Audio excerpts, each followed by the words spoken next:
এই পূর্ণিমাতে তোমাদের এনার্জি কেমন থাকবে ইন শর্ট দেখে নিই। আর যদি তোমরা বড় ভিডিওতে ডিটেলস আরও দেখতে চাও, লিঙ্ক কিন্তু ডেসক্রিপশনসে কমেন্ট বক্সে দেওয়া থাকবে।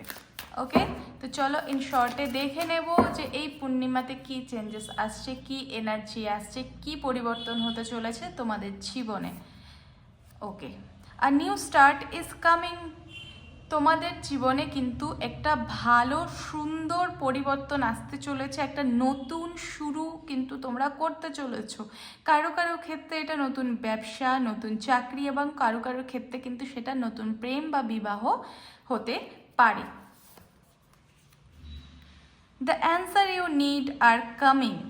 তুমি যে প্রশ্নের উত্তর খুঁজছো এই পূর্ণিমার পর কিন্তু সেটার উত্তর তুমি পাবে, সেই এনার্জি কিন্তু ক্রিয়েট হচ্ছে।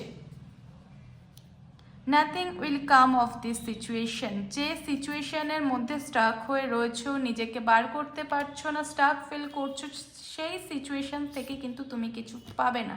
And the last one, meditate and contemplate.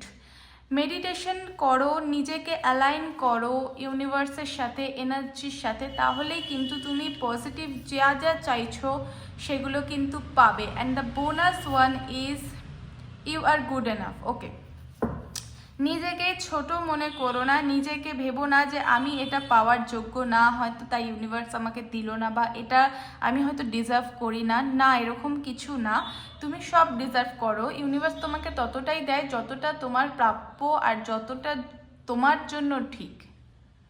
তো এই ছিল আমার রিডিং। কেমন লাগলো জানিও, অবশ্যই ভালো লাগলে লাইক কমেন্ট করবে। এবং ইন ডিটেলসে যদি ভিডিও দেখতে হয়, ইউটিউব চ্যানেলের লিঙ্ক এবং বড় ভিডিওর লিঙ্ক কিন্তু দেওয়া থাকছে কমেন্ট বক্সে। Thank you so much.